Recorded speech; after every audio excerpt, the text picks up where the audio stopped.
We live in a fantasy world now. Reality has been destroyed. This is the time that you really need to pay attention. The probabilities are overwhelmingly on gold's side. That is the best environment to see gold increase its value. Welcome to Palisade's Gold Radio. I'm your host, Tom Bodrovics.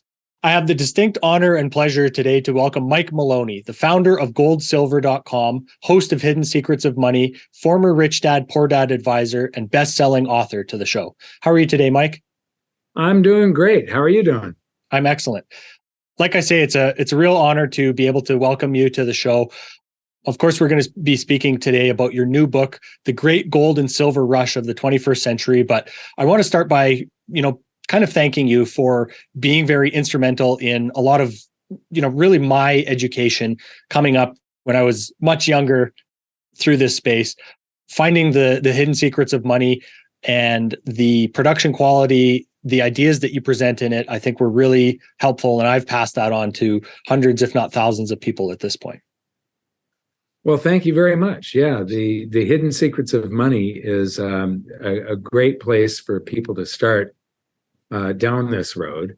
It was many years of production, and I've got this great video editor, my producer, director, and editor and cameraman, Dan Rubach, and then two animators, Lincoln Jude and Aidan Mackness, that just do incredible work. And, originally, that series was going to be, we were trying to market it to PBS, but it would be limited in the number of views. We have done much better with it, just giving it away on YouTube. That series itself has more than 30 million views now. And episode number 4, which is the most popular, which is how currency is created, is just about to go 10 million views on its own. And so, and it's worth watching. If anybody wants to understand how cryptocurrencies work, the mechanics behind them, watch episode 8 of Hidden Secrets of Money. And then 9 and 10, I am so proud of the work that Dan and Lincoln and Aidan did, that these episodes, some of them are like an hour long, but they are definitely worth a big screen TV and a bowl of popcorn. Maybe crack open a beer with it too. Well, episode 4 is quite pertinent to right now too, because we're coming back to the as Danielle DiMartino Booth put it yesterday, the kabuki theater of the debt ceiling debate, right? Yes, and the debt ceiling is in there. However, I do have to say we can't modify something that has already been done, but there is a correction, and we're going to put up some sort of label on the screen. The portion where I show somebody depositing currency in there and they keep 10% of it and then they loan 90% of it out, that goes into another bank and 90% of that gets loaned, that's actually incorrect. That's what was in textbooks. That was Milton Friedman's description. That was what was corroborated when, I've toured all of these national monetary museums, a whole bunch of them. And the Bundesbank in Germany is probably the best one. And this was their description of how the money multiplier works and fractional reserve lending. And it's wrong. It's all just double entry bookkeeping. You find an asset, you find a piece of collateral. You want to buy a house. You bring the bank, this is the house I want to buy. I need to borrow $1 million. The bank looks at the house, they go, okay, that's worth a $1 million loan. And they look at your ability to pay it back. And they decide to make the loan. So they just imagine this currency into your account. They don't loan anything that already exists. Banks don't loan anything that exists. They imagine whatever they're loaning into existence and then type those digits into your account. And when you really do some digging, like, there's Bank of England came out with a paper called Money Creation in the Modern Economy. And in there, they admit that everything is just IOUs, that there is nothing else but IOUs. And the digits in your bank account are reminders for the bank to pay you IOUs. They aren't even IOUs. They're reminders that the bank owes you IOUs. What IOUs does it owe you? It owes you British pounds, in the form of paper notes or Federal Reserve notes or whatever, which is an IOU from the central bank. So the whole monetary system it's basically, we have been monetized. We don't use this. One of the things the book starts with is the difference between currency and money. And I've been pounding the table on this since 2006. That's a very important distinction. And that's something that actually I kind of wanted to start with, because that's actually something that I adopted even before I started hosting this show and try to be very accurate with. So why don't we start there? What is the difference between currency and money? Well, currency has to be a medium of exchange, a unit of account. It's got to be portable, durable, divisible, something called fungible. Fungible means interchangeability. Like if you loan me a $20 bill, I can pay you back a completely different $20 bill, or I can give you a 10, a 5, and 5 ones. You don't care as long as you're paid back any $20. That interchangeability is fungibility. But money has to be all of those things plus a store of value. And if you're paying for something and it costs you twice as much this year as it did last year, you are paying with currency, not money. Money can store value over long periods of time. Currency cannot, by its very design, store value over long periods of time unless we're going into a deflationary implosion. And then it's not a long period of time anyway, but it will actually increase in value for a short period of time. But currency, the difference between what I call honest money so far is gold and silver. These are the only things that throughout history, if you look at the last 5,000 years of mediums of exchange, the predominant medium of exchange has been gold and silver. For the last 2,500 years, they've been money when they were refined into separate, there was electrum before that, mixtures of gold and silver, different purities. And once they were separated into pure gold, pure silver, and then minted into coins of equal weight, now you could put a price on something. That's when money came into existence, about 2,500 years ago. And I've got an old Pegasus coin from 500 BC on my desk, and you can melt that down, and the silver in it has purchasing power. Now, it'll bounce up and down in purchasing power depending on how in favor or out of favor gold and silver are, but they never, ever go to zero. They bounce up and down in this purchasing power range. And right now, they're very low in that range because we've come up with all these different other forms of paper wealth. There's paper dollars, there's stocks, there's bonds, there's just all these different places that you can actually store your purchasing power in. And then there are these moments in time where the population gets scared and everybody rushes back to real money as a safe haven, and their purchasing power increases astronomically. In the bull market of the 70s, gold went up 25 times its initial price, and this was 8.5 years. And silver went up 41 times. That was actually the biggest bull market in history to that date, and then later we've had cryptocurrencies have been bigger, but the gold rush of the 70s was the biggest bull market in history. Now, the difference between currency and money, honest money, when you make a transaction, you're trading something for something. It's honest, it's fair, it's not fraud. To create a gold coin, there's a whole bunch of time and effort put into prospecting, finding a claim, turning that claim into a mine, mining the ore, refining the ore into and pouring it into gold bars and melting those bars and minting coins.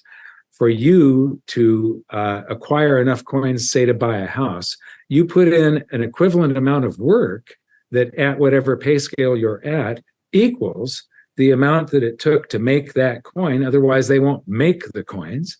And then you buy the house, and the value of the house, the time and effort it took to dig up the dirt to make the copper for the plumbing and wiring and refine that, and the cement for the foundation, and cut the trees and turn them into timbers to build the house. that work equals the work that you put in, which equals the work that the miner put in to create the gold. So it is a fair transaction of equal values. With currency, you go into the bank, like I said, you say, loan me something, and they imagine this into existence, diluting the existing currency supply and transferring wealth from anybody that's holding currency to this newly invented currency. So that's theft. And then you're going to buy a house with nothing, and you're going to get something for it, and that's fraud. And so that's the difference between honest money, gold and silver, and fiat national currencies. So, Mike, one of the big, themes that you just mentioned there a couple times was the idea of value. So how should we be thinking about price versus value when we're looking at any of these assets over time? Okay, well, value, for instance, if you're in a decade, let's say your home doubles in price. Did it double in value? Well, if you're going to measure it against other real estate, absolutely not. It didn't go anywhere. If you sell it, you could buy one about the same in the same neighborhood for the same amount of dollars or whatever you're measuring it with. If you're measuring it with money, gold and silver, or if you're measuring it with barrels of oil or groceries or gasoline, if you sell that house and you can buy twice as much groceries and gasoline with it, or shares of stock with the proceeds from selling that house. But if over a 10-year period of time, let's say, the house doubles, but the stock market quadruples, that means the house doubled in price, but its value compared to stocks fell by 50%. Because when you sell the house, you could only get half the amount, the shares of stock that you could have gotten if you had just spent the currency. Even though it was half the amount of currency, you would have gotten twice the amount of shares of stock. The same thing goes with, like, if inflation is raging, your house doubles in price, and you sell it, and all the groceries and gasoline have quadrupled, you can only buy half as much. So the house doubled in price, but went down 50% in value while it was doubling in price. That's the difference between price and value. And there was a chapter that I was writing for this book, The Great Gold and Silver Rush of the 21st Century. And I was explaining this in detail so that people can really get it. And I've got charts on all of these different asset classes, gold, silver, oil, stocks, real estate, and several other things, going back into the 1800s, so more than 100 years worth of data. And what you see is that when you measure stuff with other stuff, nothing goes up permanently. Everything appears to go up in price. It keeps on going up and up and up. I mean, a house back in the Great Depression, a single family median price home might have been $2,500, $3,000. Now it's $300,000. So it's 100 times higher than it was then in price. The house actually, though, for the number of work hours it takes to buy that house, has actually gone down. This is the currency changing, not the house. The house didn't change. With this chapter that I was writing, it ended up being like a 100-page chapter. And so I had to take that out of the book. It just put too much space between buying the book that says gold and silver on the cover and getting to gold and silver. Mm-hmm. It was, and it became a book on its own that I'm hoping to publish sometime in the near future, called Wealth Cycles, because everything runs in these waves and cycles. One asset class outperforms another one for a certain number of years, and then one becomes too overvalued, the other becomes too undervalued, and they switch. Mm-hmm. And get a bull market and so it's gold and silver's time, basically. They had that bull market in the 70s, and in the middle of that bull market, there was a huge correction, a mid-cycle. This is a secular bull market, and let me turn the chart around for you. So it rose up to the end of 74, and then 75, and into mid-76, it pulled back by 50%. It rose to 200, pulled back to 103, and then took off. And in the next just few years, it went to 873 actually was the intraday high on the Chicago Board of Trade, the Chicago Mercantile Exchange. And so then it went into a 20-year bear market. Well, we're in this very, very long secular bull that is larger in both magnitude and in time than the one in the 70s. And we've been in a pullback. This mid-cycle correction now has lasted since 2011. It's getting a little bit boring, but this huge shift from other asset classes into gold and silver, that started in 1999, 2001. And it continues. I consider it one big cycle. And one of the things that I was determined to do when I started down this road is not to let the bull buck me off of its back. So even through the mid-cycle correction, I've just stuck in there and added to my position, and I will continue to do so. And I have a feeling that over the next just few years, 1, 2, 3 years, that we're going to see some huge rewards, especially as we go into the next crisis. And there is a crisis coming because you can't manipulate the economy as much as they have and distort it as much as they have without consequences. Well, I think that's a good point to kind of cover next. One of the more important points, I think, for people to understand is this new currency creation, as you called it, theft, really. After 2008, there were many rounds of QE or money printing, yet that wasn't really reflected in consumer price inflation. So where did that much of that currency end up going? Well, if you read the book, especially chapter 4, which is available free online at ggsr21.com, chapter 4 shows the mechanics of how currency is created. And the Federal Reserve is, when they create currency, they decide they're going to purchase an asset. And when they purchase that asset, currency magically springs into existence. They just imagine $1 billion into existence and they buy $1 billion. But they are handcuffed by the Federal Reserve Act to only buy in the open market, they call it. Well, I believe that Congress established this so that there would be a bidding system, and it was guaranteed that if they were acquiring assets through this currency creation, they would be getting the lowest price and not be able to show one bank favoritism over another, things like that. So that's probably the reason that is in the act. But this means that they have to buy through their open market is different than the open market that we play in. We play through brokerage houses and on exchanges. They have to go through this network of primary dealers. There's usually somewhere between 18 and 30 of them. I believe there are 25 right now. And so these are some of the largest brokerage houses in the world. It's and investment banks or bank holding companies, but they are all non-bank entities. They are not banks that are the primary dealers, although most of them are very closely associated with a bank. Like B of A Securities is associated with Bank of America Incorporated, which is the bank. The same thing with UBS and HSBC. And so when they purchase from a primary dealer, the Federal Reserve Act also limits them to only purchasing things that are backed by the U.S. government as to principal and interest. They have to be guaranteed by the U.S. government, which means they're guaranteed by your taxes. If anything is guaranteed by the government, it's guaranteed by you.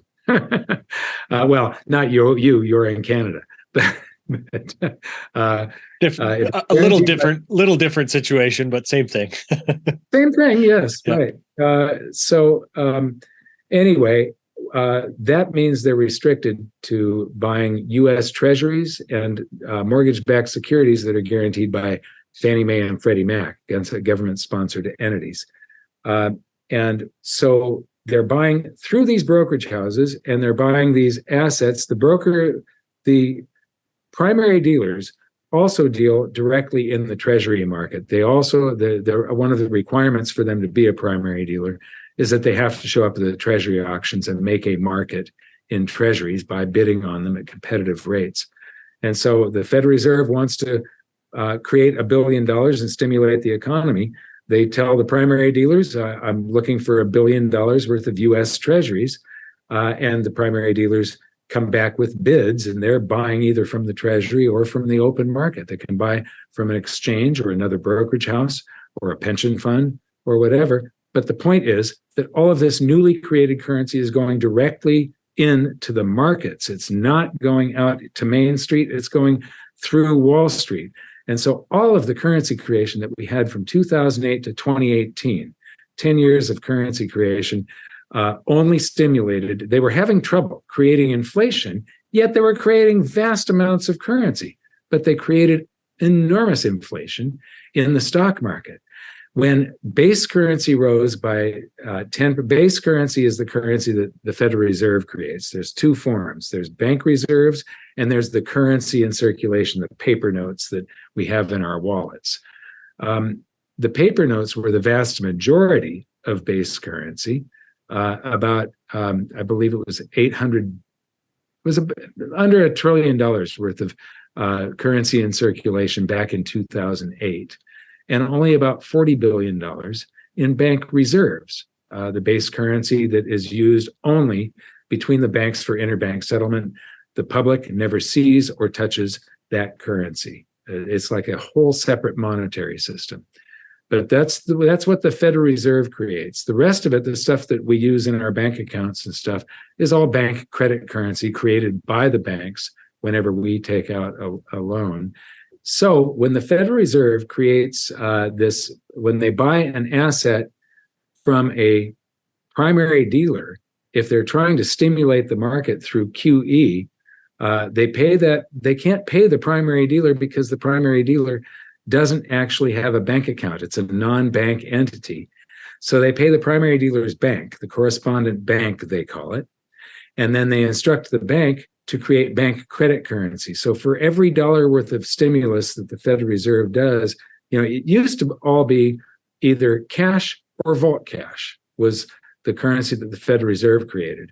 Bank reserves was only about $40 billion. It hit a peak of $4.2 trillion just a few years ago. It's about $3 trillion today. But when they do this, through QE, these bank reserves become trapped in the reserve accounts. And that becomes very important when you get to interest paid on reserve balances. So it's all, a lot of this goes back to a speech that Ben Bernanke gave back in 2002 called Deflation, Making Sure It Doesn't Happen Here. And I did a video sort of decoding that speech, but I sort of arranged my life around that speech because he gave us a roadmap to everything that was going to be done in the next great financial crisis, which came in 2008. And he listed, I can't remember, it was like 10 different things. They've already done like 7 of those 10 that were extraordinary. They were manipulations that they had never done before. And it has warped and skewed this economy. And we haven't paid the full price for this yet. The economy is severely out of balance. The market will try to put this back into balance, but when it does, it's going to be a very painful process for most people. Mm-hmm. Yeah, as you bring up the Nobel Prize winning economist Ben Bernanke, what were some of the levers that he pulled in 2008 after the great financial crisis that the Fed really didn't touch or even have available to them before then? It seems like not all of the problems that we're facing today emerged after decoupling from the gold standard officially in 1971, but a lot of these financial corners that we find ourselves in and facing are a result of a lot of these 2008 decisions when Bernanke was head of the Federal Reserve. Well, nobody can possibly foresee all of the consequences that can happen when you mess with the free market. Mm-hmm. And he didn't. There's a lot of stuff that he didn't think through. And there will come a day, I believe, in the future where monetary historians look back and are just in awe that the man that came up with the ideas that actually crashed the global economy when they are looking back at this after the event, also won the Nobel Prize for those very same ideas. It's totally insane. But one of them is QE. We have, like I was saying, they buy through the primary dealers. They have to buy assets from non-bank entities. It says so in the Federal Reserve Act. They're not allowed to go directly to a bank and buy assets from them. And when they do that, they pay with bank reserves into the banks, whatever bank that non-bank entity, the primary dealer, is using. And the bank is then instructed to create bank credit dollars and credit it to that non-bank entity, the primary dealer's account. And so they do that, but now there's this extra dollar that is trapped as reserves, and they pile up, and it reached a peak of $4.2 trillion at one point. It's down to about 3 trillion now. But when we were doing QE, interest rates were 0.25%, but the effective rate, the actual rate, if you measure what the banks are loaning to each other at, that was when we were having trouble creating inflation. And the actual effective rate was like 0.08 or 0.1. And so the amount of, when Ben Bernanke decided that because there's all this these reserves in there and they don't want the banks to do anything with this, he decided we have to pay the banks interest.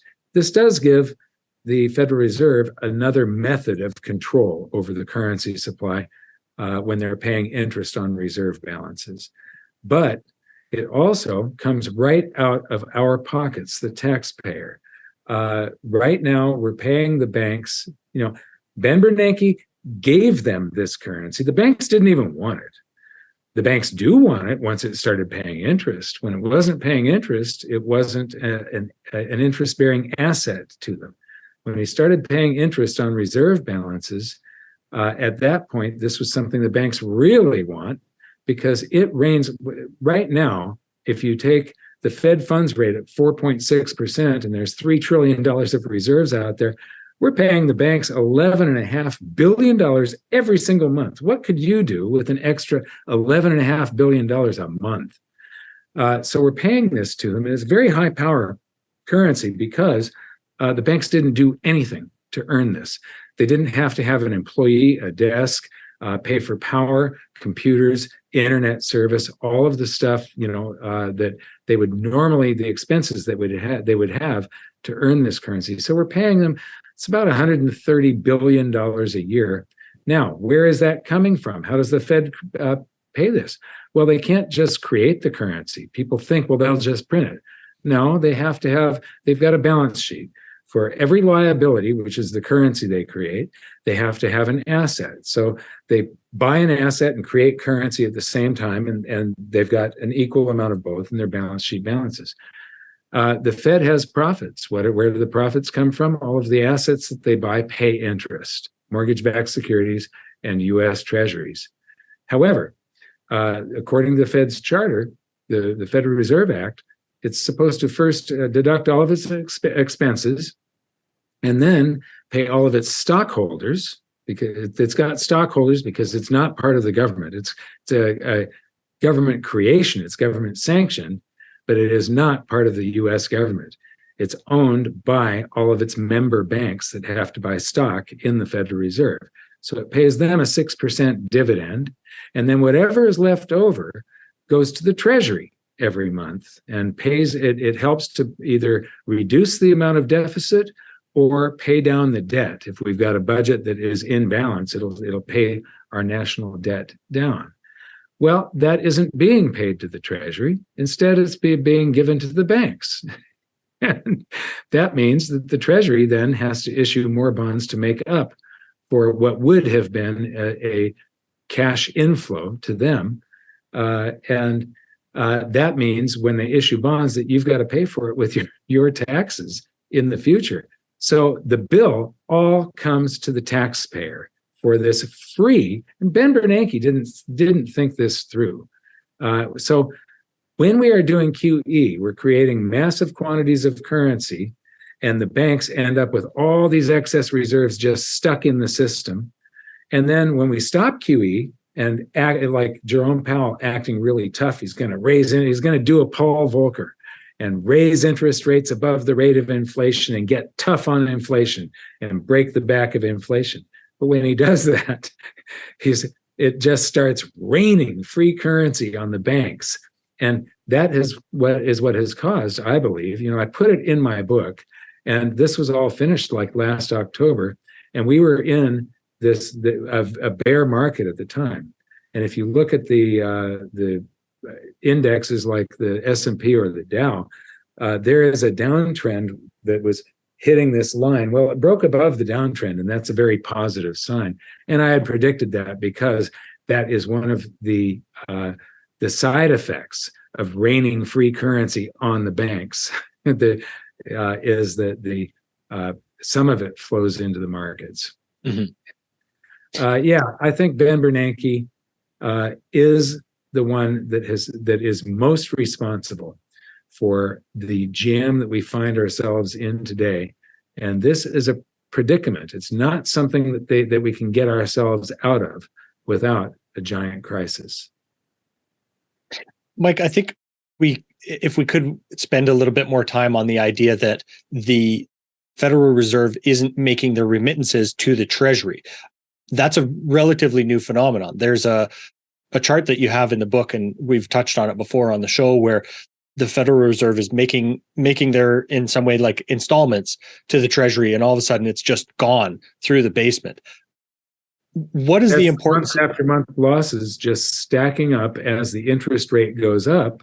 They have to pay what they were giving to the Treasury to the banks. Mm-hmm. And that happened when the interest rate crossed like the 2.5% or 3% line. Once that happened, the Federal Reserve started going negative. They have no more profits. They only have losses. But as part of that, you said that the Treasury is now going to have to issue more bonds. So what is that going to do to the bond market? Well, it isn't that big a percentage of the total bond market. And now you've got me trying to think on my feet. And I like to think of myself as a deep thinker, not a fast thinker. That's fair. Yeah.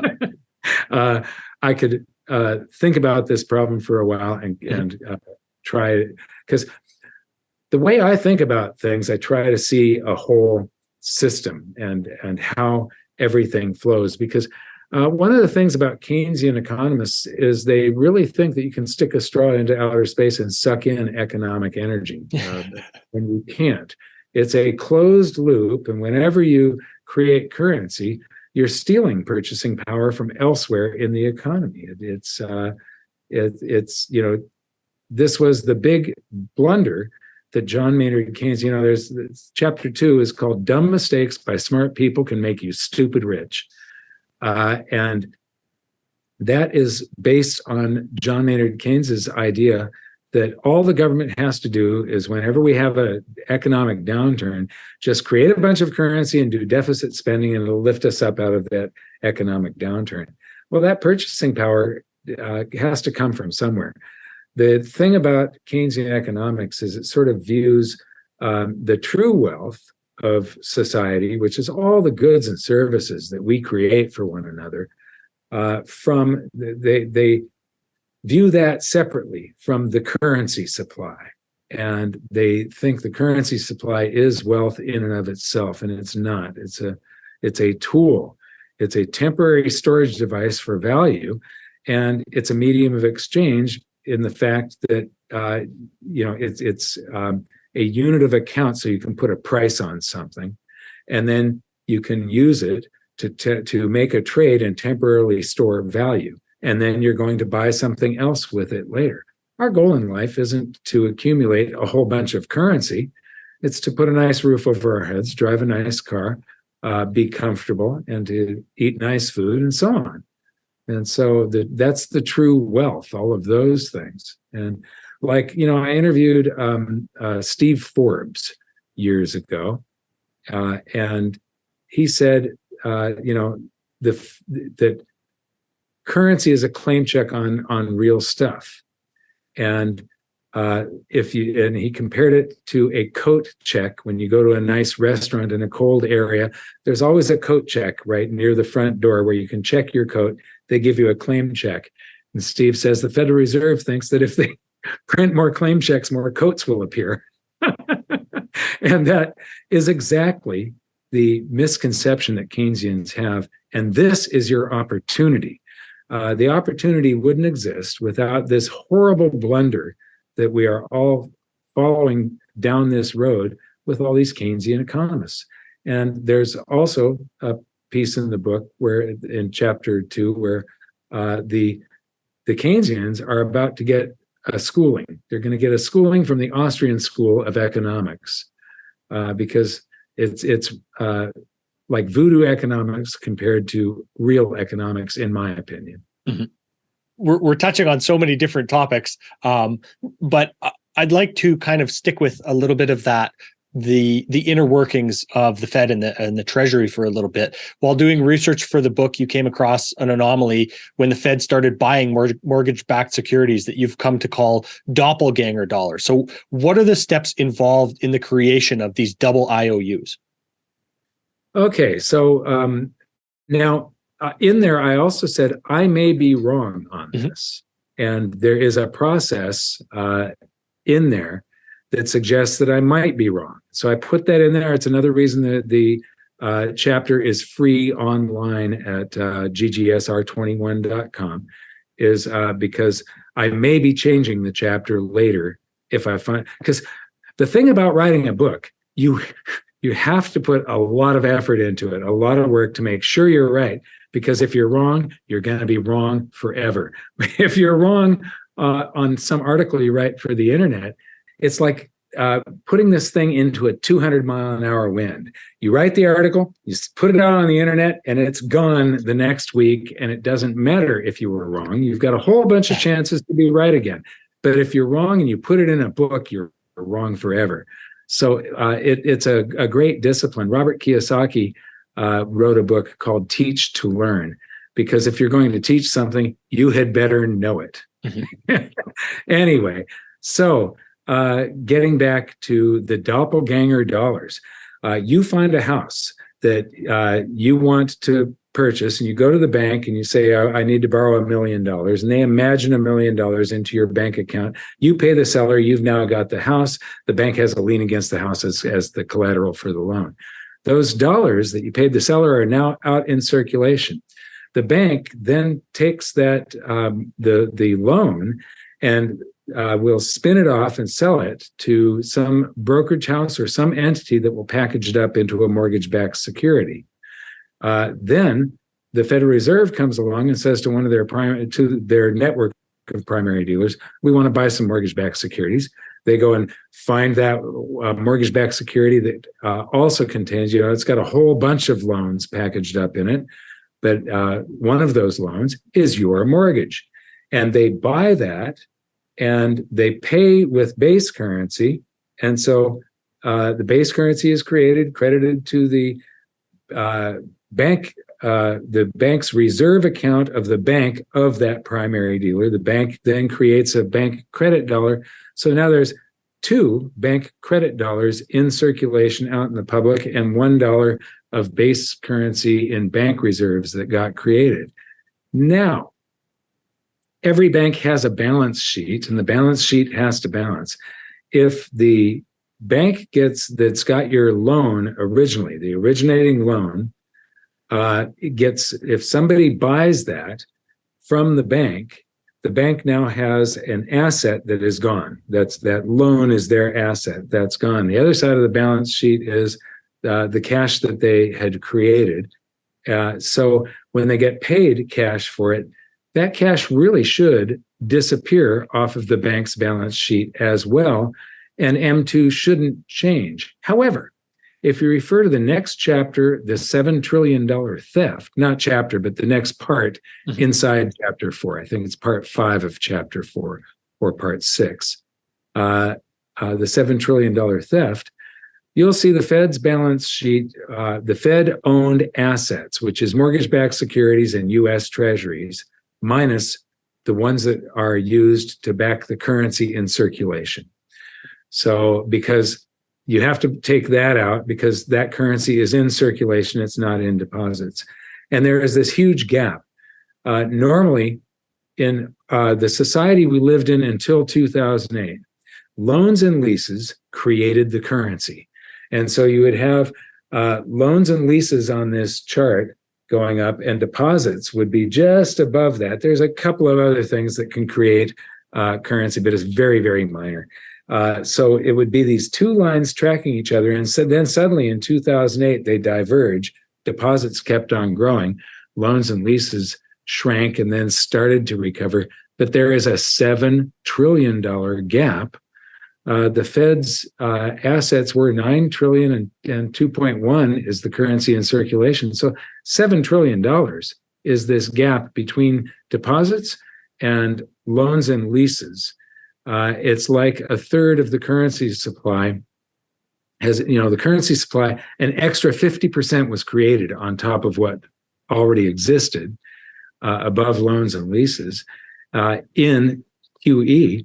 Now, those mortgage-backed securities are 2.7 trillion of that. And the originating loan, those dollars are in circulation also. And so, I'm trying to track this down. It's not easy. I'm hoping that somebody out there will confirm these things, because there's the way that the balance sheets are supposed to work. This shouldn't be creating the extra currency.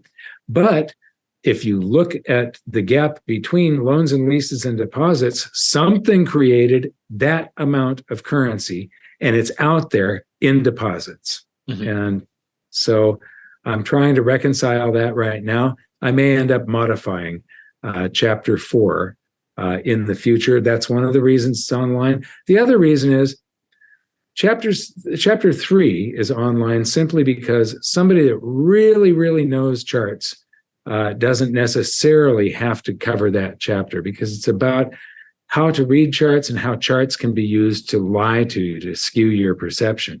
There's also some great information. The example charts that I use, I started out with every picture tells a story, as Rod Stewart said.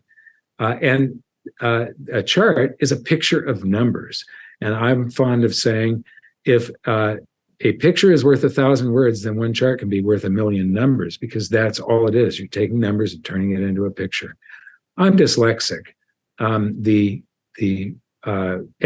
public education system completely failed me. I'm mostly self-educated. And I'm sort of proud of it, because like episode 4 of Hidden Secrets of Money, there's economics teachers in college using that as some of their, it's being used to teach economics now from somebody that didn't graduate high school. And but the thing is, the dyslexia did give me the ability to sort of visualize flows and try and solve problems visually. But like I look at a table of numbers, I can't make heads or tails of it. It's just wallpaper to me. Put those numbers into a spreadsheet and generate a chart, and suddenly, oh man, I can see the whole picture at that point. Mm-hmm. And I can tell how it relates to other charts that I've seen in the past. And doppelganger dollars don't actually exist. Then something else is making up for this $2.7 trillion difference between loans and leases, the excess difference above the Treasury bonds, the Treasury bonds, bills, and notes that the Federal Reserve has purchased. So this is something where I did say that that I might be wrong. Please let me know if I am, but it looks to me like this is the truth. And I just can't figure out how there's any other way than this. There's a huge portion of the currency supply that has stolen wealth from Main Street and transferred it over to Wall Street. And through this process that Ben Bernanke came up with, it is it's a $7 trillion theft, 2.7 of which is these duplicate dollars. And the thing is that all of the dollars in existence, with the exception of if these doppelganger dollars exist, they're non-self-extinguishing. All of the other dollars are imagined into existence in a loan or a lease, but then as you pay back that principal that was borrowed, it meets the debt of the loan record on the balance sheet, and they annihilate each other. Those dollars vanish. So $1 million comes into existence, and over a 30-year period, that $1 million is going to be extinguished. So we are always borrowing currency into existence and then extinguishing it so there's more loans, always a little bit more loans being made than paid. And that's the growth to the currency supply. But it's all dollars are appearing and then vanishing. This is the difference between real money and currency. Currency doesn't vanish. It's real. And so if these doppelganger dollars exist, they're non-self-extinguishing. It's the origination of that. Your payments on your mortgage are going to pay off the mortgage-backed security. Not that loan is no longer on the balance sheet, and it was just monetized a second time by the Federal Reserve buying it and creating the dollars on the same asset twice.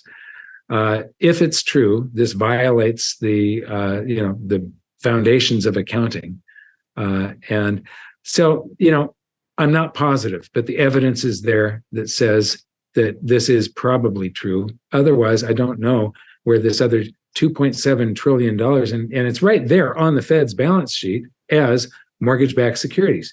You need that to fill this hole between loans and leases and deposits that are out there. There's $7 trillion more deposits than there are loans and leases. Fed's balance sheet was $9 trillion. If you deduct the currency in circulation, because that's not in deposits, that's currency in circulation, you deduct that $2 trillion and you come out with the $7 trillion, which requires the 2.7 mortgage-backed securities to be part of that $7 trillion. It doesn't add up to $7 trillion if you don't have the mortgage-backed securities. Yeah. Mm-hmm. So it's all in there.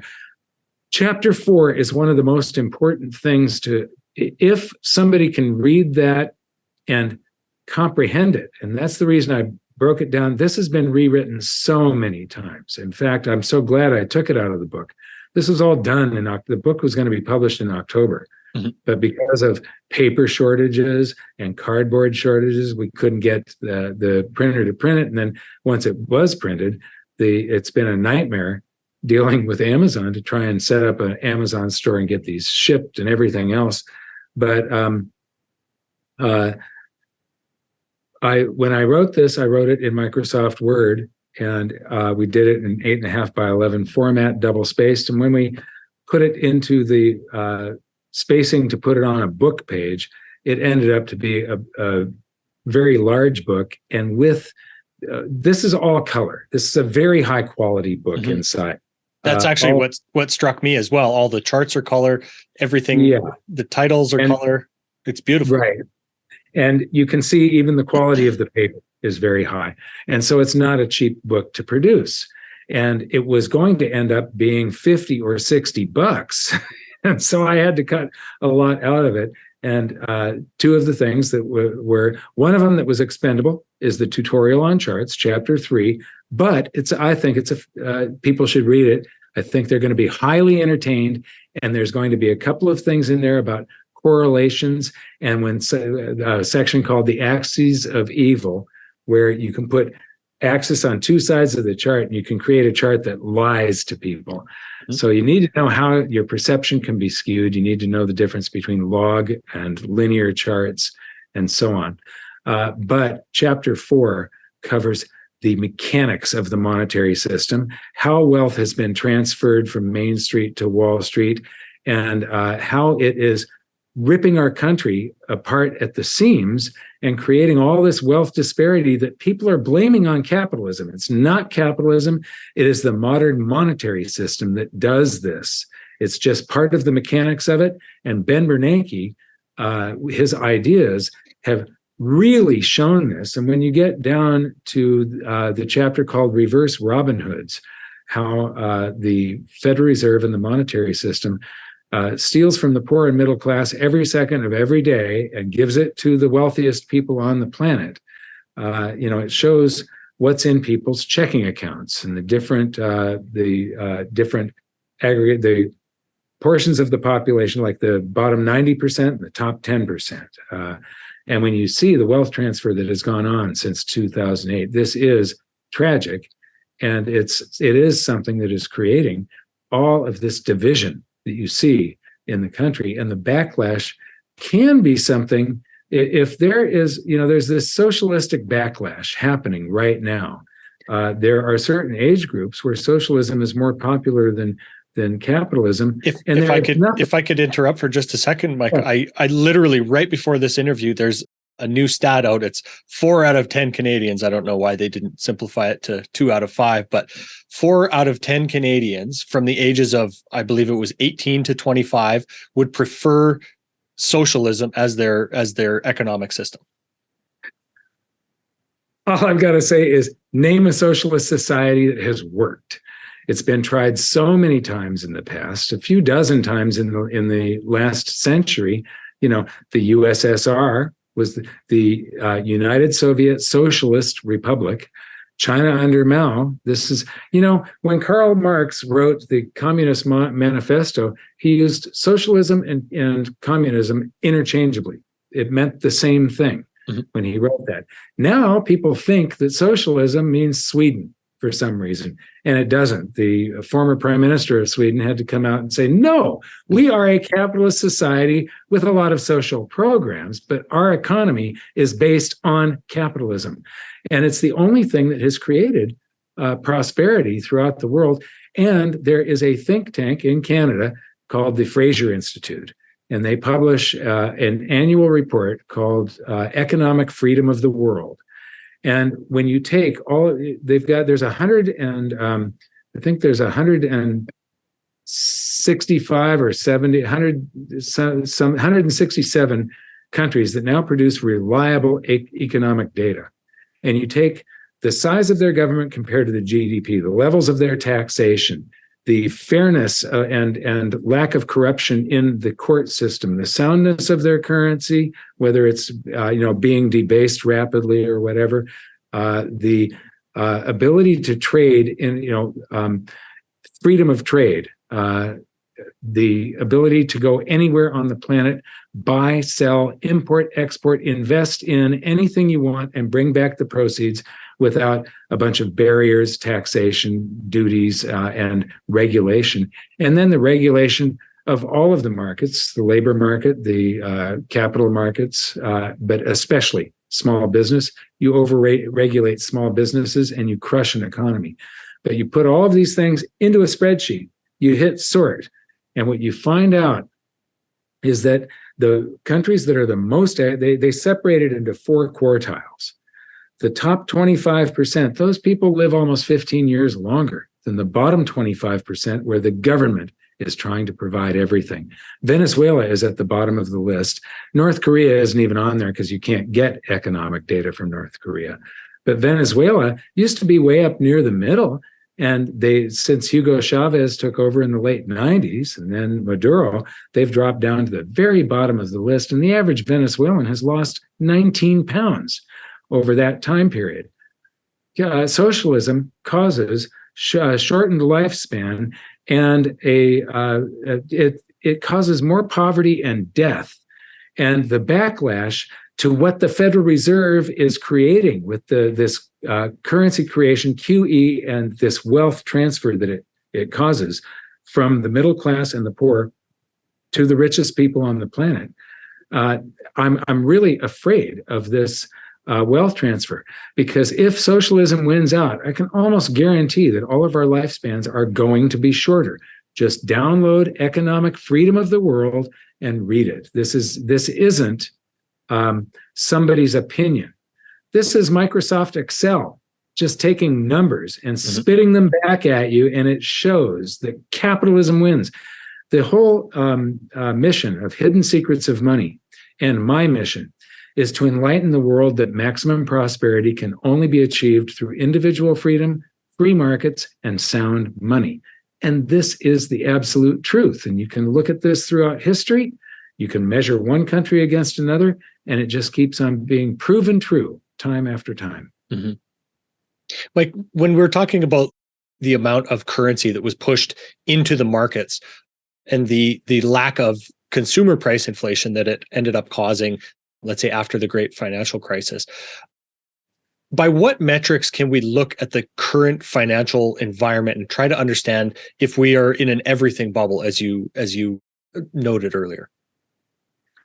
Well, it's not the everything bubble. It's the almost every. I was one of the first people to call it the everything bubble years and years ago.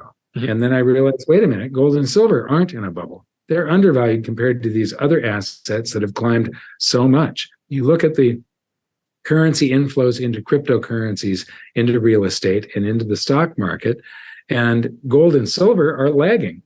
Well, that's an opportunity because everything else is in massive bubbles. It's currently deflating, but it has by no means come anywhere near fair value historically. And you can measure these values with ratio charts. If you're measuring, you have to use like bushels of wheat or tons of iron against a house or shares of the Dow or the S&P 500 or something like that. And you can see that this growth of the currency supply has warped the economy. One of the things I came up years ago, there was a piece cut from my first book, Guide to Investing in Gold and Silver, which came out in 2008. Just before the market crash. And I had predicted the market crash, that there will be some sort of correction coming in the book. And boy, book came out in July, and it was officially out in August, actually, but people were actually buying it on Amazon in late July. And by October, we were in the middle of a full-blown crash. And the book became a very good seller because of that. But in there, I had one of the pieces that was cut was a section that was, 3 or 4 pages long on something I call CUP inflation, CUPP, currency units per person. How many currency units exist for the size of a given population? And it's based on the simple fact every unit of currency must go somewhere. So if it didn't inflate savings, it inflated the stock market. If it didn't inflate the stock market, it inflated real estate. When they're measuring CPI, they don't measure savings, the stock market, and real estate.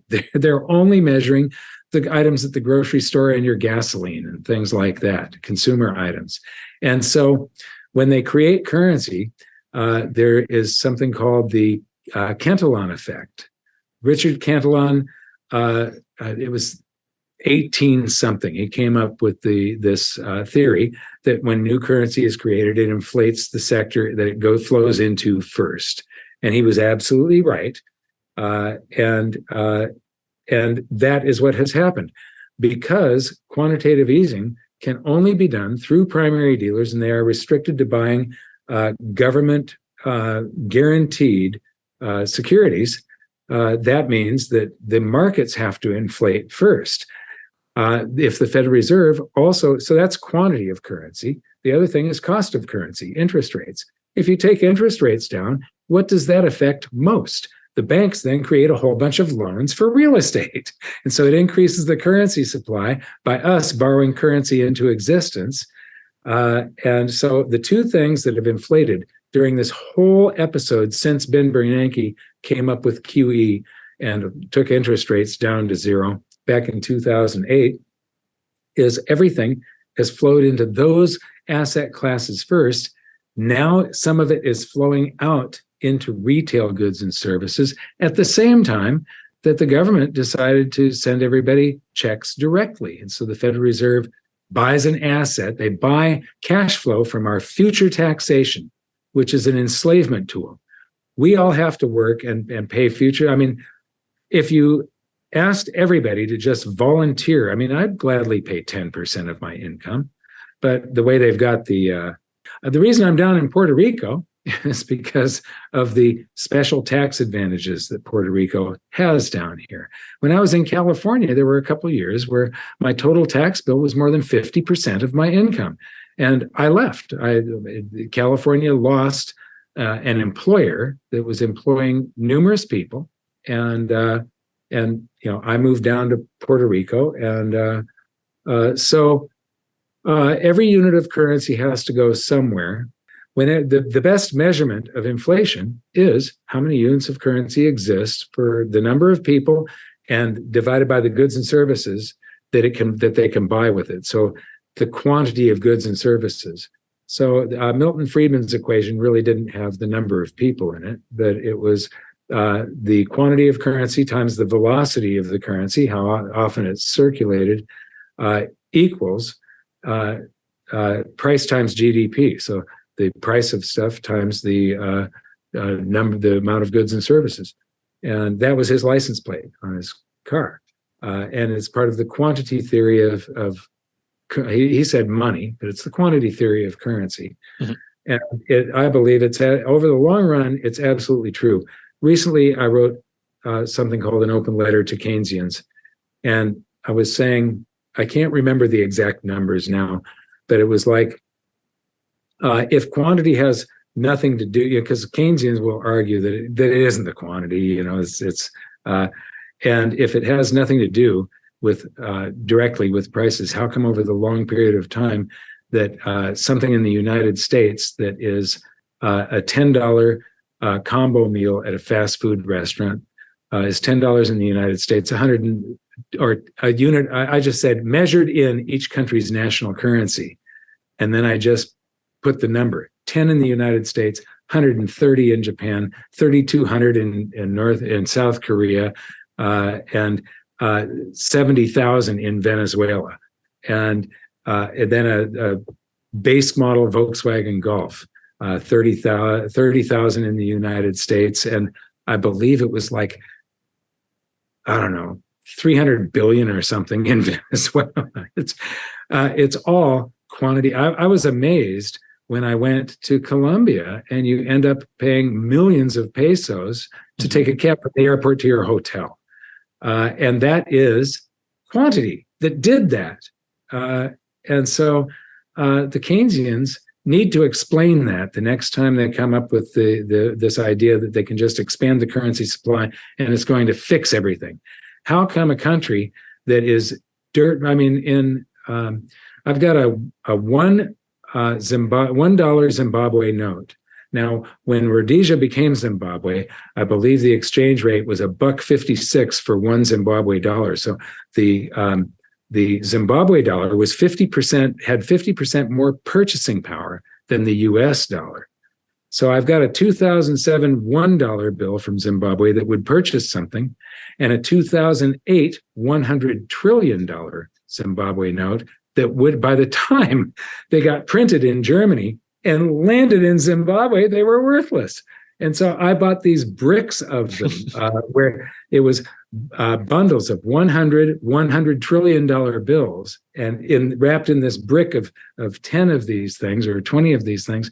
So I can't remember how many quintillion dollars I had sitting on my desk. And I used to, when our supplier was sending out books, because Brink's Security would ship out the gold and silver, and for a while we would give anybody that ordered a free book with the gold and silver, and I'd have them stick a $100 trillion bill in there as That's awesome. Book. But the fact that in 1 year, from 2007 to 2008, one bought something, 100 trillion, was worthless. And the thing is, in here, I pretty much prove in the first chapter the difference between currency and money, and that no nation on earth today uses money. And I say, when I show these different bills from the United States and how they sort of fooled us and weaned us off of real money onto this currency that they can imagine into existence, I said, it just goes to show you that if you take a piece of paper, you put some fancy scrolls and curly cues on it, some numbers, and a picture of a very well-respected dead guy, you can get anybody to fall for anything, hook, line, and sinker. And you can. We have all been hoodwinked. Mhm. So, along those lines, Mike, when we think about the amount of debt, the amount of printing, that devaluation of that currency in the US, have we passed the point of no return? Well, what sort of determines past the point of no return is the way our politicians are doing deficit spending. I mean, we just voted in these enormous deficits. Now, there's a difference between the budget deficit and the actual deficit and the national debt. People get deficit and debt mixed up a lot. So the budget deficit is Congress comes up with a budget and they plan on going this much deeper into debt. They're going to spend that much more than their income for that fiscal year. Then something happens. Along comes a crisis and tax revenues fall, but they're still going to spend the same amount that's in the budget. So the budget deficit and the actual deficit are different. So the real deficit. Now, if you accumulate all of the real deficits, that is the national debt. All of the real deficits stacked one on top of another. And I think it was about back in 14 or 17, I had a researcher go and get the budget surplus or deficit off of the Fed's website, and it goes back to 1960, and add them all up and then take the change in the national debt from that date to today. The difference was, I can't remember the amount. It was also like a $7 trillion difference. It was huge. It's about 50% greater than adding together these budget deficits and surpluses would have predicted. So the politicians are almost always wrong, but they plan to spend us into a hole. And in chapter 6 of Great Gold and Silver Rush of the 21st Century, the end of that chapter, I show a graph, and this is what determines the point of no return. It's that after World War II, if the US borrowed $1 and we went $1 deeper into national debt, we would get between $6 and $8 growth in GDP. Therefore, going into debt would help get us out of debt. You could borrow your way to prosperity back then.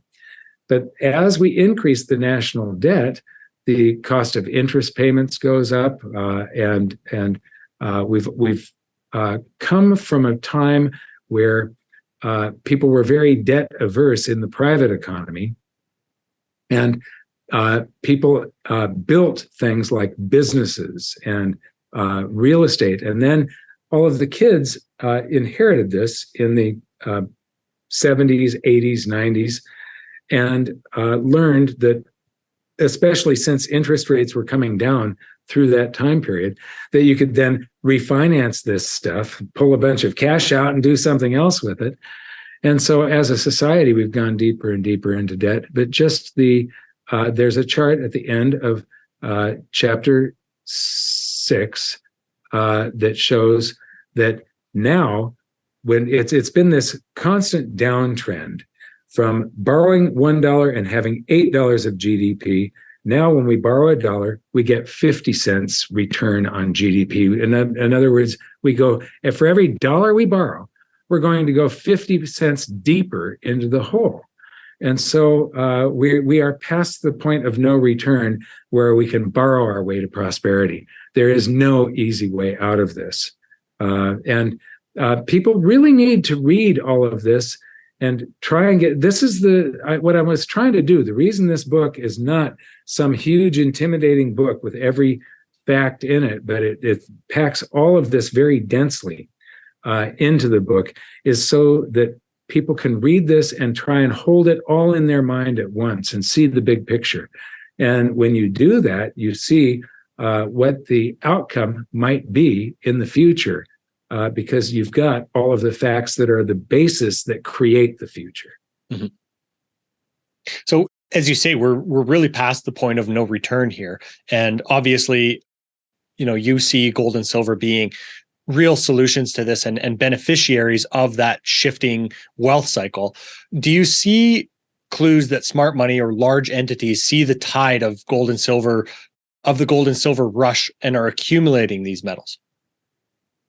Yes. First of all, central banks have now purchased more gold recently than at any time in history, even when we were under the gold standard. And it's all the Eastern central banks. It's China, it's India, it's Russia, it's Turkey, and that says that they think that something is up, right? And they're trying to accumulate this safe haven asset. And then the other thing is, I do show a chapter in there, very short chapter. I probably should have put it online because this may change. But the commodities exchange, where the price of gold and silver is set, it's set on the London Exchange and the COMEX, the commodities exchange, which is now in New York. These exchanges trade futures contracts. And it can be sometimes, there is some metal in the vault there, and there's some in the registered category where it's available for delivery into one of these contracts. But with silver, sometimes there would be 300 or 500 ounces sold in contracts for each ounce that's actually in the vaults. So it's a fractional reserve scheme. Now, when COVID hit, there was this sudden panic. And for some reason, the COMEX needed to increase its inventories, like, I don't know, fourfold or something like that. And it was very interesting when you look at all of the international flows. China has been accumulating steadily for many years. I think the charts go back to 2005 or something, and they accumulate all the time. You take official plus Shanghai and Hong Kong imports for their exchanges, and there was gold flowing into China constantly. The U.S. was always a gold exporter, year after year after year. And then 2020, suddenly, the rest of the world stopped accumulating gold, and only the United States accumulated enormous quantities of gold. And then the amount that has been taken off of the COMEX, if you corrected for this enormous increase, and now it's going down, if you took out that enormous increase, there's more that's been taken out of the COMEX than existed on the COMEX before the COVID crash, the panic there. And so I do believe that there are some very, very large, powerful entities that are getting ready for something very, very big. One of the reasons I wrote the book is because my first book also, when you look at any society, that society is what they are is determined by the middle class. The middle class is usually about 70% of a country's population, and their vote determines the direction of that country. When the middle class is impoverished, that's when you see the rise of somebody like Hitler, or people following somebody like Mao or Lenin. It's whenever the middle class is impoverished and they become scared, that they look towards somebody very, very powerful. And I worry about that, actually.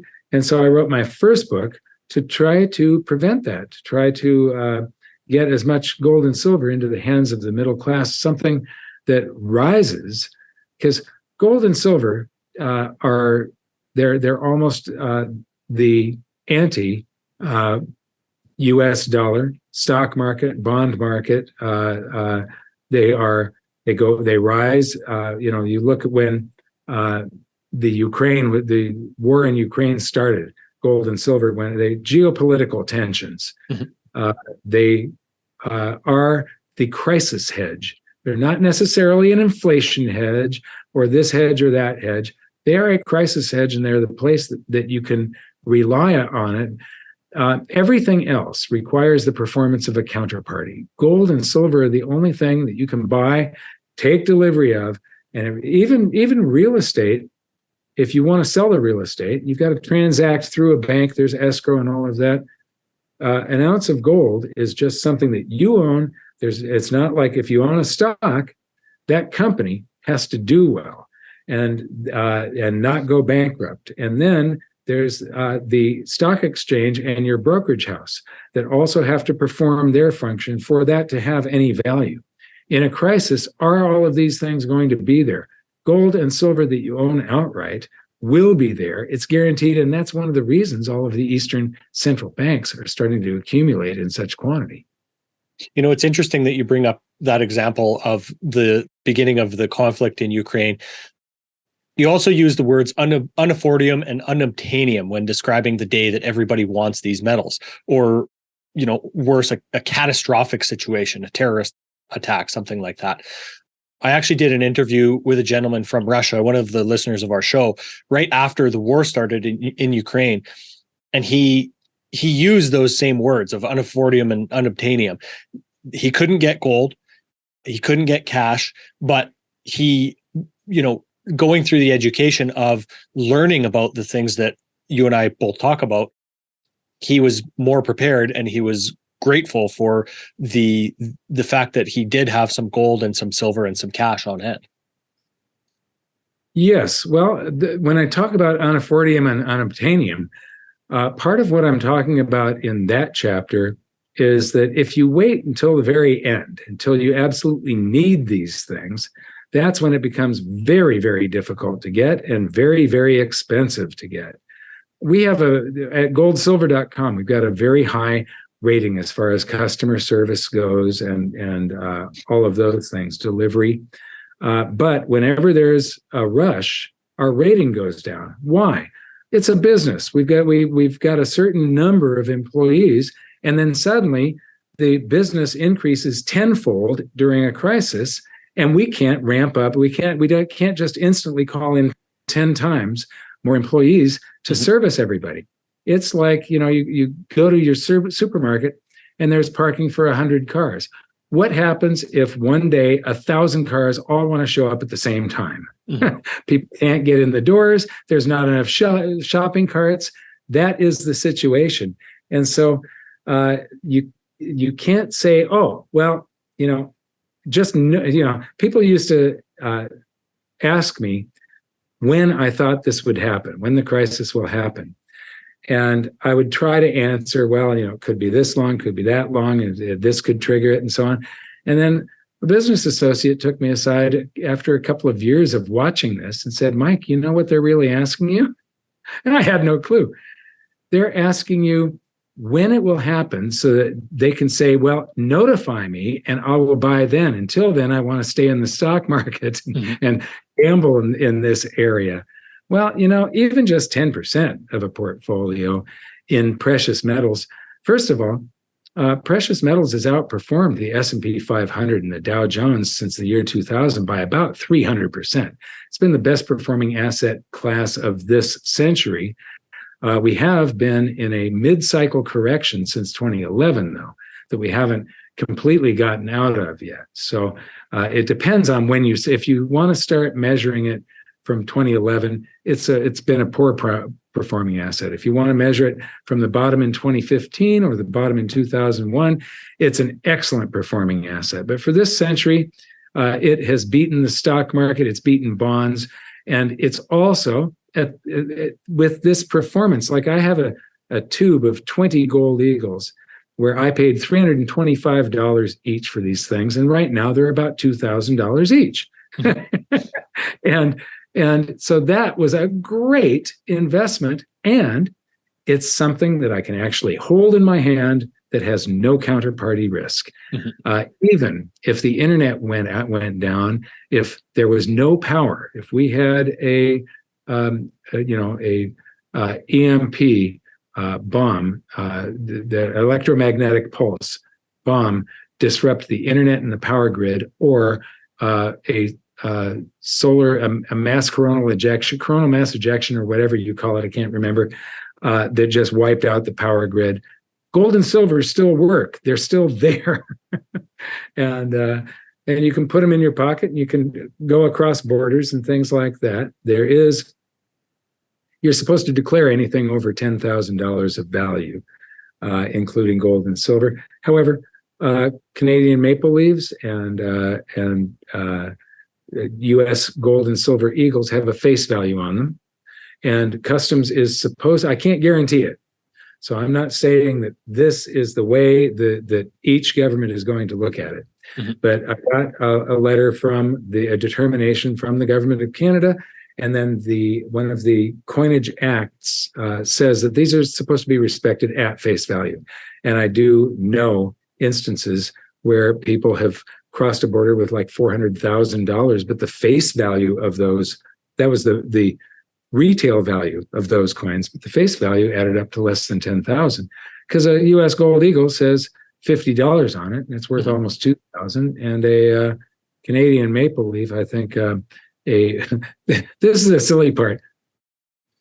With both of these governments, I think that it's just some clerk that makes up this stuff. If you look at the 1 ounce, the half ounce, quarter ounce, 10th ounce, let me see. I think a 1 ounce is 5 Canadian dollars, a 1 ounce maple leaf, and a 10th ounce is 1. So if you go in, you take in 1 ounce, you're going to get 2 back if you ask for change at face value. It's like they won't do that. But the thing is that these face values are just a bunch of crap. They're not real. Some clerk just, how much should we put on this one? Oh, slap $10 on that one. They make it up. If you look at the U.S. dollar, it's defined as I think it's 8. I can't remember the exact weight, but it's about 3/4 of an ounce of silver. Mm-hmm. But then they put $1 on the 1 ounce silver eagle. So you've got $1 that's 1 ounce and $1, the old silver dollars that are about 3/4 of an ounce. I think it's 0.72 ounces. And this just goes, there is the US trade dollar, which is an old silver dollar that's another weight of silver. That was used in trade with China, and I think we were trying to cheat China. And so it just goes on and on with all of these idiotic things. I'm on the record for many times saying gold standards suck. Gold is great, but a gold standard where you're using a fiat national currency to represent a certain weight of gold just opens the door for this whole scam to start all over again. But there's no reason that you couldn't price things in grams of gold or nanograms of gold or grams or yeah, it'd be better to use grams of silver. And trade would work just fine. And you would have this thing where you're trading something of value. The amount of work and effort and time and the rarity of it equals the value of the thing that you're buying. It's a fair, honest trade, not dishonest and deceptive. When the bank imagines $1 million into your account for that house that you're going to buy, and you buy a house with $1 million, you're trading nothing for something of value, and that is dishonest. It's fraud. It's theft. Mm-hmm. Well, Mike, I think that's a pretty good place to kind of leave things for today. We didn't go over less than half the things in the book. There's some of the juicier bits like the $7 trillion theft, modern slavery, an economy on life support, is Bitcoin money. There's all those topics that you cover in the book as well. You just touched mostly on things that are in chapter 4, which is available for free for anybody. You can download it, email them to anybody you want. You've got my permission. That's at ggsr21.com. But the point of the book, when you get to chapter 7, is the difference between the bull market of the 70s and today. And that bull market was one of the biggest, it was the biggest bull market in history until cryptocurrencies. But in the 70s, most of the people that drove the price of gold up 25 times and silver up 41 times during the decade of the 70s was a very, very small percentage of the population. From 1970 to 74, in the US, it was illegal to own gold until the first day of 1975. In Australia, 1976. In the USSR, there were no markets, there were no exchanges, and it was illegal to own gold. In China, under Mao, it was illegal to own gold. You could be put to death for hoarding gold in China. There were laws against the purchase of gold bars in India. Japan had bans on trading gold. There was an exchange in Hong Kong and Singapore, but very, very, very small. The price of gold was set by 5% of the world's population from 70 to the end of 74, and then from the end of 75 to 1980, about 10% of the world's population. Western Europe and Canada in the early 70s, and in the late 70s, the US and Australia joined the party. But other than that, there was starvation going on around the world. In Africa, there were no markets, no exchanges, and the population was devastatingly poor. Same thing in South America, Mexico. So most of the world could not participate. They were worried about getting enough to eat the next day, not what to invest in. Mm-hmm. Today, there are 18 times more people that can legally invest in gold and have resources. There are billionaires on all of these continents now. You should see how many billionaires there are in the different countries. It's in the book. There's a map with the numbers of billionaires in different areas. But there are there's 18 times more people, 55 times more currency on the planet, 56 times more millionaires, 200 times more billionaires, 220 times more available consumer credit.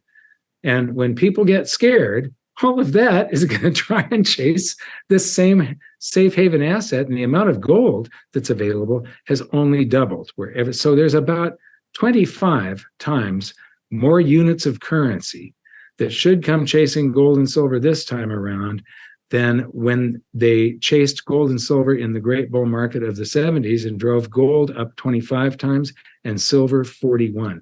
That's the point of the book. And so I urge people to at least read the free chapters, chapter 3 and chapter 4. But if you really want to have the knowledge to sort of be able to see everything that's going on in the economy and get prepared, buy the whole book. There will be a cheaper black and white version of the book coming. It'll take a few months. There will be an ebook coming for even less than that. But you can't just take this book and drop it into an ebook format and it works. It's a lot of work. Everything starts jumping around. It's got to be responsive, it's called. So you can read it on a cell phone or a tablet or whatever. And you drop this book into an e-reader and suddenly there's charts that are all alone on a page with no text with them. Just bizarre stuff happens. So we're doing all of that work now. These will come out. But right now, I only have the color version of this book, and it's $39. So I apologize for the price. For anybody that thinks that's too expensive for a paperback, there is a cheaper one coming, and an ebook and an audiobook. I'll be going in this week to read this at a studio for the audiobook. So, yeah. Excellent. Well, it's good to hear that it's going to be your voice reading it. Yeah, it's a lot of work. I bet. You're spending about 4 hours. You can't do more than about 4 hours a day without your voice changing and then getting tired and starting to make a lot of mistakes. And so it takes more than a week of going into the studio every day to do this. So we'll see how it goes. So, yeah. Well, most people, if they want, they can start with chapter 3 and 4, like you said. Totally for free, totally available online at ggsr21.com. And of course, your website for anybody that wants more of your videos or anything like that, goldsilver.com. Anywhere else you'd like to share, Mike? Well, you can look us up on YouTube too. Just Google Mike Maloney and you'll see, or do an internet search on Mike Maloney or a YouTube search. Mm-hmm. And Hidden Secrets of Money is always a good price, even though we started filming this more than 10 years ago. And it was, so a lot of it was filmed back in 2010, but it follows the history of money and this transition to currency. And it shows there are other shows that have been done on the history of money, but none of them make comparisons to what happened in the past to what's happening today and how it affects your life. It was important for people to know that, Athens went through the first great inflation from I think from 428 or 429 BC to 407 BC. But that inflation was caused by war, and this was a society with a working tax system. They would take in gold and silver coins and then add base metals to them. Melt down the gold, add 50% copper, melt down the silver, add 50% copper. Now you can mint twice as many coins. What is that called? Deficit spending. You're spending twice as much as your income. It diluted the currency supply, just like they're doing today, and it was responsible for the end of the great period of the Greek, when Athens was the pinnacle of world society. It brought down that society, and it was all economic manipulation and inflation. Whenever you do inflation, you're stealing the purchasing power from your own population and transferring it to the government so the government can outspend its opponent. Sometimes you win the war, sometimes you lose, but sometimes you win the war and you lose the war because you lose your society because of the inflation that you cause. So, yeah. So anyway, Hidden Secrets of Money, there's 10 episodes. One episode, I toured the Bundesbank Monetary Museum, but I've toured the New York Fed, the Bank of England, the Bundesbank, Australia's Money Museum, the Money Museum in Beijing, China, Japan. So I've been to most of the world's great monetary museums, and I've seen just about every. The only reason that that's important is that I've seen just about every medium of exchange that mankind has ever used. And you can see this natural evolution toward gold and silver throughout the centuries. And you can also see the way that they weaned us off of gold and silver and convinced us to work for these stupid pieces of paper that have been ruined, because you can't even, once they've printed it into a bill, you can't use it to write a list on. So it's actually a piece of paper that has been ruined, but it's got numbers on it, it's got curly cues, it's got a picture of a well-respected dead guy. So we actually work for this thing. And what's even more amazing is that you can buy something real with these. But it has enabled, the national currencies have enabled countries to control populations, to steal wealth from their own populations. And they do it with this smoke and mirrors that people can't see through. And this was written to help you see through the veil that this fog, this smoke and mirrors that surrounds the global monetary system and the financial system. Excellent, Mike. Well, I think that's a great place to leave it for today. I really appreciate your time and coming on the show to help explain some of these ideas to our audience. Thank you. It was great being here. Thanks, Mike. Take care. This podcast is for general informational purposes only. Nothing on this podcast should be taken as investment advice. Guests on this show are not compensated for their appearance. Listeners are urged to educate themselves and make their own decisions. Do not base any investment decisions on the information contained. To view our full disclaimer, please visit our website.